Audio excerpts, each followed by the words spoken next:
Good morning शुभ सकाल सबाइके आशा करी आपनारा सबाई खूब भालो आछेन सुस्थ आछेन आमराओ भालो आछि। आज आबार एकटा नतून ब्लग निये चले एसेछि आपनादेर सामने एकदम सकाल सकाल। और आजके सकाल बेला ब्लगटा रान्नाघर थेकेई स्टार्ट करछि। सारा दिने नानान रकम खुचरो छोटोखाटो एक्टिविटी नियेई आमार दिनटा काटे, सेइगुलो आपनादेर संगे शेयार करते पेरे आमार भालोई लागे। दिनेर शुरूटा भाबलाम जे किभाबे होच्छे सेटाओ शेयार करे फेली आजके आपनादेर संगे। আপনারা যে যেখান থেকে আমার ভিডিও দেখেন, আমার ব্লগ দেখেন, তার জন্য আমি সবার কাছে আবার বলছি অসম্ভব কৃতজ্ঞ। আর আমি সবাইকে একটাই অনুরোধ করব, আমার ভিডিওটা আপনারা ফুল ওয়াচ করবেন, পুরোটা দেখবেন, আশা করি হয়তো আপনাদের ভালো লাগবে। আজকে সকালবেলা টিফিনে মেয়েকে একটু লুচি করে দিচ্ছি, সেই জন্যই সকালবেলা ঘুম থেকে উঠে প্রথমেই রান্নাঘরে চলে এসে বেশ কিছুটা আটা মেখে নিয়েছি। এবার সেইটা দিয়ে লুচি করে দিচ্ছি। আজকে লুচি করার তেলটা একটু কম হয়ে গিয়েছে, কেননা সাদা তেলটা বাড়ন্ত আছে আমার, সেই জন্য আর কি করা যাবে, কিছু করার অপশানও নেই আমার হাতে। লুচি ভাজতে শুরু করে দিয়েছি, একটু পরোটা টাইপস হয়ে যাচ্ছে আর কি। আমাকে রাকেশ বলছিল যখন তেলটা কম আছে তাহলে ঘি দিয়ে পরোটা বানিয়ে দিলে পারতে। আমার মেয়ে না আবার পরোটার থেকে লুচিটা খেতে বেশি পছন্দ করে, তাই ভাবলাম যে না থাক, ও যেটা পছন্দ করে পছন্দের খাবার দেওয়াই ভালো।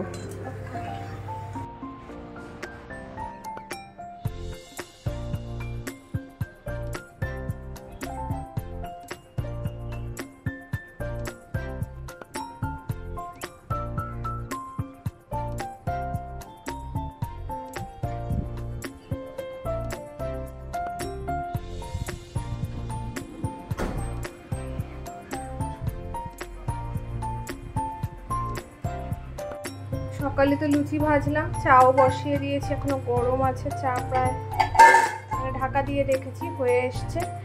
আর এখানে কাপও রেডি করে ফেলেছি, চা খাবো। আর 2-3 মিনিট পরে ছেঁকে নেব।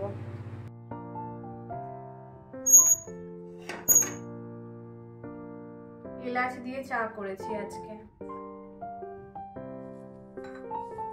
চায় তো তোমাদের সঙ্গে গল্প করেছি, কোনো রকম সুগার ফ্রি সুগার কিচ্ছু দিই না। দেখো কাপ ফাঁকা।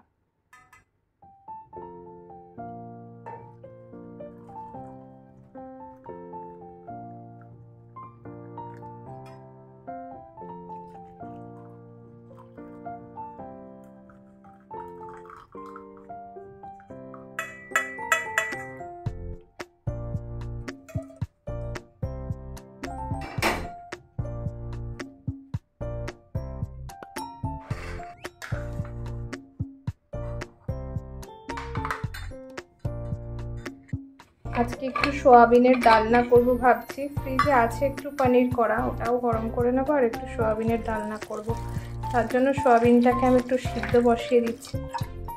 আর আলুগুলোকেও দিয়ে দিয়েছি, আলুটাও সিদ্ধ হয়ে যাবে। একেবারে খোসাটা শুদ্ধই দিয়েছি, তারপরে খোসাটা ছাড়িয়ে আমি এটা ভেজে নেব।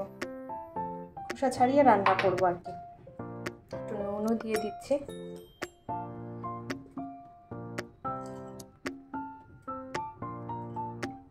এটা পেঁয়াজ রসুন ছাড়া সম্পূর্ণ নিরামিষ সোয়াবিনের ডালনা। এটা খেতে কিন্তু ভালো হয়, তোমরা রেসিপিটা পুরোটা ফলো করো, আশা করি তোমাদের ভালো লাগবে। প্রেসার কুকারে ঢাকনা লাগিয়ে বসিয়ে দিয়েছি, এটা সিদ্ধ হোক।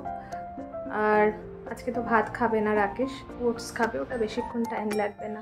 এটা একটু সামান্য তেল আছে, আসলে সাদা তেলটা এতটা কম হয়ে গেছে, প্লাস আনাও নেই, এক্সট্রা তেলও করেনি। সর্ষের তেল আনা হয়েছে, বাট সাদা তেল কিংবা অলিভ অয়েল কোনোটাই আনা হয়নি। বাট যার জন্য আজকে এই লুচিগুলো হয়ে গেছে একদম একটু পাঁপড়ের মতো, মানে পরোটা টাইপস, কম তেলে যেরকম হয় আর কি।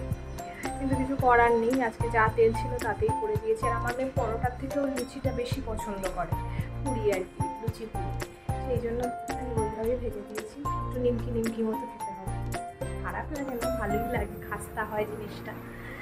এই দেখো বিছানাপত্র কিছু তোলা হয়নি, সমস্ত কিছু পড়ে, সেই সমস্তও করবো। আর আজকে থেকে তো একজন নতুন কাজের মেয়ের আসার কথা আছে, একটু পরে তাকেও ফোন করবো, দেখবো আসে কি আসে না। না আসলে সমস্ত কাজকর্মগুলো আমি করে নেবো, কেননা ফেলে রাখতে ভালো লাগে না। আর ফেলে রাখলে না বেশি সিঙ্কের মধ্যে বেশি বাসনও জমে যায়, সেটা খুব বিরক্ত লাগে। তখন দেখলেই তো আমার মনে হয় যে বাবা এটা কী হচ্ছে, এতটা রাকেশ এখন অফিস যাওয়ার আগে বসে পড়েছে। মেয়ের একটা বার্থডে অ্যালবাম বানাতে দেব। 10 ইয়ার্সের বার্থডের যে ফটো ফ্রেমটা বানিয়েছি সেটা তো তোমরা দেখতেই পেলে। ওর বার্থডের দিনকে ওকে ওর বাবা গিফট করেছিল। এবার 10 ইয়ার্সে ওর বার্থডেতে ফটোগ্রাফার রাখা হয়েছিল, জানো তো, সেই জন্য সে প্রচুর ফটো তুলেছিল। তার কোনো অ্যালবামটা এখনও আমাদের বানানো হয়নি। সেই জন্য ওর বাবা এখন বসেছে সমস্ত ফটো সিলেকশন করতে, একটা অ্যালবাম বানাতে দেবো। যে এই দোকানটা থেকে ফটো ফ্রেমটা বানিয়েছিলাম, খুব স্যাটিসফাইড আমরা, ওখান থেকেই ভাবছি অ্যালবামটা করতে দেব। সেই জন্য এখন বসেছে, এখন ফটো সিলেকশন চলছে, দুজনে মিলে এখন তাই সিলেক্ট করছি কোন কোন ফটো অ্যালবামে থাকবে, কোনটা বাদ যাবে, এই সবই চলছে অফিসে যাওয়ার আগে কাজকর্ম। আর এই কাজটা যেহেতু জলদি মেটাতে হবে, সেই জন্য আজকে সকালবেলা রাকেশ যোগাও করতে পারেনি। আমরা একটু চা খেয়েছি এখানে বসে দুইজনে, তারপরেই বসে পড়েছে এই কাজটা নিয়ে। আমাকে এবার উঠতে হবে, যাই রান্নাঘরে, ওইদিকে প্রেসার কুকার হুইসেল মারছে, আমার জন্য অপেক্ষা করছে।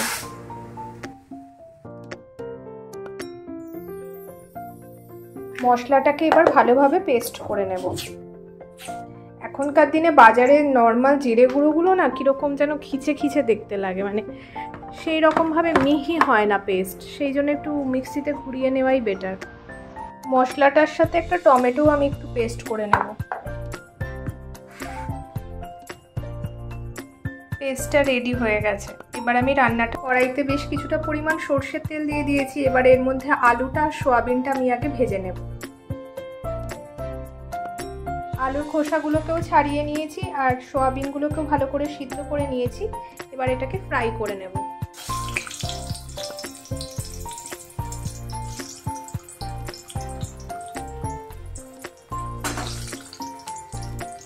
প্রথমে আলুগুলোকে ফ্রাই করে নেব, তারপর সোয়াবিন দেব। আলুগুলোকে লাল লাল করে ভেজে নিয়েছি। এবার এটাকে আমি তুলে নেব, দিয়ে সোয়াবিনটা একটু ফ্রাই করে নেব।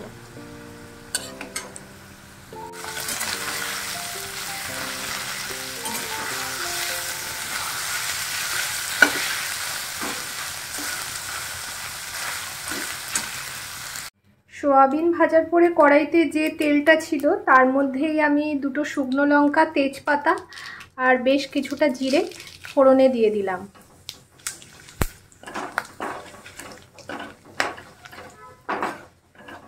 গোটা গরম মশলারও ইউজ করা যেতে পারে, কিন্তু আমি যেহেতু গরম মশলার গুঁড়ো দিচ্ছি সেই জন্য আর গোটা গরম মশলা দিলাম না।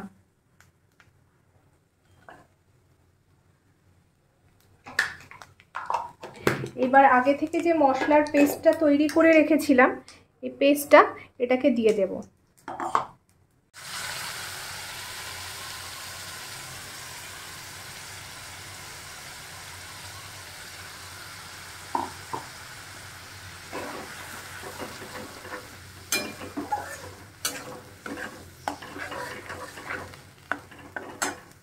মশলাটা একটু কষে নিয়ে এর মধ্যে যে মিক্সি গ্রাইন্ডার যে ধোয়া একটু ধুয়ে নেব জলটা, এই জলটাই দিয়ে দেব। মিক্সি গ্রাইন্ডার ধোয়া জলটাই দিয়ে দিলাম।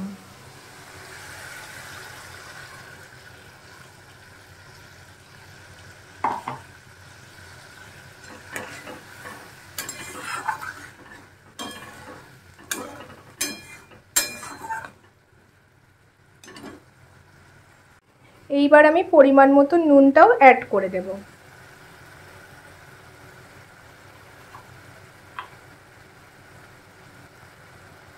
অল্পই নুন দিলাম, যেহেতু আমি সয়াবিন ভাজার সময়ও নুন দিয়েছিলাম। মশলাটার মধ্যে সয়াবিন আলুটাকেও দিয়ে দিয়েছি, তা দিয়ে আমি ভালো করে একবার কষে নেব। এটা হতে আর বেশিক্ষণ সময় লাগবে না, আর অল্প একটু জল দিয়ে দেব যাতে জিনিসটা ফুটে যায়। আগে একটু কষে নেব, তারপর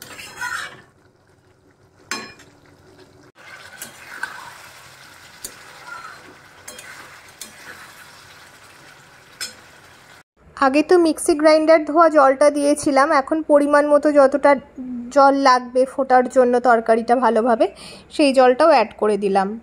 এবার বেশ কিছুটা সময় ফুটতে দেব। ফুটে যেই দেখব যে গামাখা হয়ে এসছে, তখন গ্যাসটা অফ করে দেব। আর দুটো কাঁচা লঙ্কাও উপর থেকে ভেঙে দিয়ে দিচ্ছি। প্রায় আমার হয়ে এসেছে ঝোলটা। বেশি টানালে সয়াবিন আরও টেনে যাবে, সেই জন্য আমি নাবিয়ে নেব। আর নাবানোর সময় একটু ঘি গরম মশলার গুঁড়ো উপর থেকে দিয়ে দেব। দেখতে তো বেশ ভালোই হয়েছে, আমি জানি না খেতে কেমন হবে, আশা করছি ভালোই হবে। আমি তো রোজ এটা বানাই, মাঝে মাঝেই, খারাপ লাগে না, তাই ভাবলাম আজকে এটা আপনাদের সঙ্গে শেয়ার করি।